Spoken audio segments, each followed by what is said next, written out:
Good Friday morning, students. We are going to continue in Chapter 8. We are not going to complete all of Chapter 8. We've decided there's some things that really are not that important for you to be able to do. So we have limited the content. This will also affect what we do in lab a little bit, not too much. That will be in a whole separate discussion. So as we move forward into Chapter 8 in Section 8.6, we're going to talk a little bit about the percent composition of elements in a compound. So we've previously learned how to use moles to convert between moles and particles, and we learned what Avogadro's number was. And then we learned a little bit about molar mass, how to calculate a molar mass for a compound. Molar mass simply means the mass in grams of a substance per 1 mole of that substance. And we learned how to use molar mass to convert between grams of a substance and moles of a substance. So we now can go all the way from individual particles like atoms and molecules using Avogadro's number to moles, then using molar mass to make grams, and we could go in the other direction. Starting with grams, we could use molar mass to find moles and then convert that into particles. So this next section, which is called percent composition of compounds, really is discussing how much of any compound each element accounts for. So in the beginning of the course, we talked about one of the discoveries that led to the idea of atoms in the first place, and that was called the law of defined proportion. And that law states that the mass composition of a compound was always the same. And what that meant, when we were looking at it before, we used water as an example, hydrogen, H2O. And in that compound, we knew that for every 16 grams of oxygen that could be produced from a sample of water, there was always about 2 grams of hydrogen, no matter where that water came from. And you could set that up as a percentage. So if you have 16 grams of oxygen and 2 grams of hydrogen, that's a total mass of 18. So we could calculate the percentage of mass that came from water as being 16 divided by 18 times 100, which would give us about 89%. And for hydrogen, again, it would be 2 grams over 18 grams, which would give us about 11% of the total mass. And that would be true for water, no matter where water came from. So now we're going to transform this whole idea of defined proportion by mass, and instead we're going to call it mass percent. So on this slide, we see that the mass fraction, which is just the percent before you multiply it by 100, for any element in any compound is simply the mass of that element that is present in 1 mole of the compound divided by the molar mass, or the mass of a mole of the compound. The compound that they're going to talk about in the next examples is the compound ethanol. And ethanol contains has the formula C2H6O. They've written it as C2H5OH, but it doesn't matter.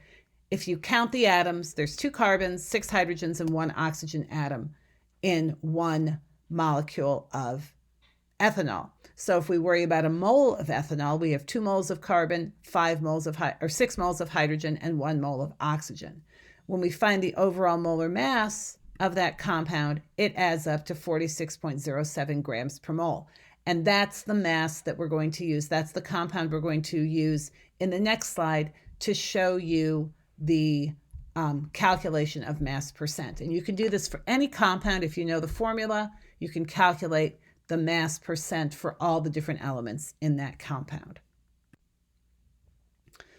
So we're going to start. I'm going to animate through this slide because there's a lot of information on here, so we're going to walk through it. So again, we start with our formula, the mass fraction, and we're going to convert this to a percent, is the mass of an element present in 1 mole of a compound divided by the mass of a mole of that compound. And then to convert this to a percent, after we do the division, we just multiply the whole thing by 100. So we're going to again use our compound of ethanol. So I've put the molar mass calculation back on this slide so you don't have to flip back and forth.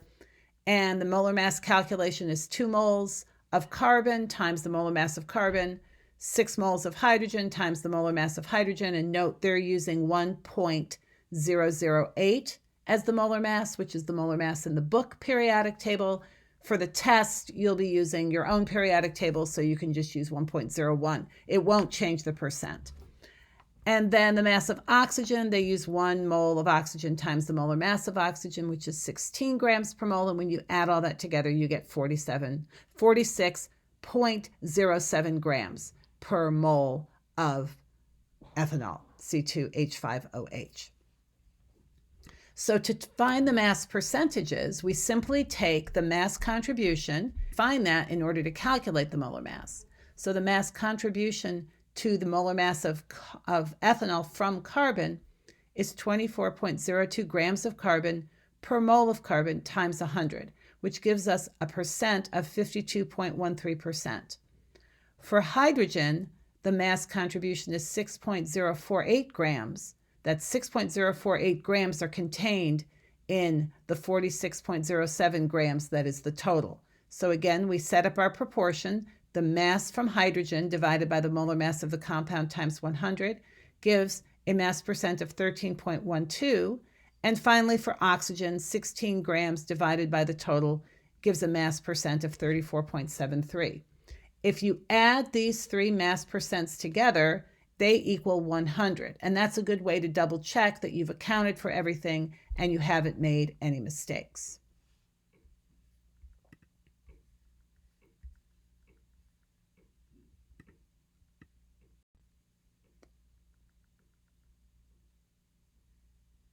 So this next exercise, we are going to determine the mass percent of just carbon in the compound morphine. Morphine is a natural product derived from opium plants. It's not a natural product. It's derived from opium plants, and it has, as we know, the potential for use and abuse.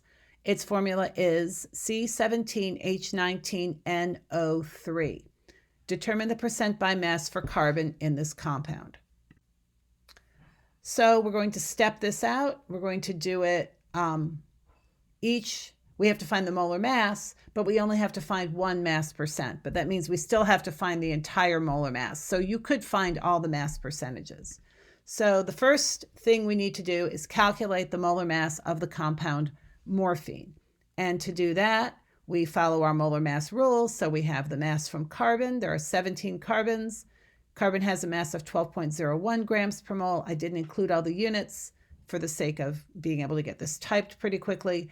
And using the rules of significant figures, we only end up with 1 decimal place. We have 4 total significant figures.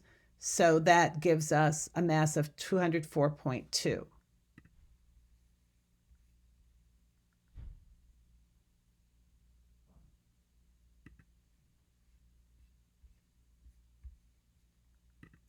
So once we've calculated all the individual molar mass contributions to the molar mass of morphine and sum them, we get an overall molar mass of 285.4 grams per mole. The mass percent for carbon, so we take the mass contribution from carbon, which is 204.2 grams per mole, and we divide it by the overall molar mass of morphine, which is 285.4 grams per mole. And again, I don't have the right significant figures here. Multiplying by 100 gives a mass percent for carbon of 71.6%.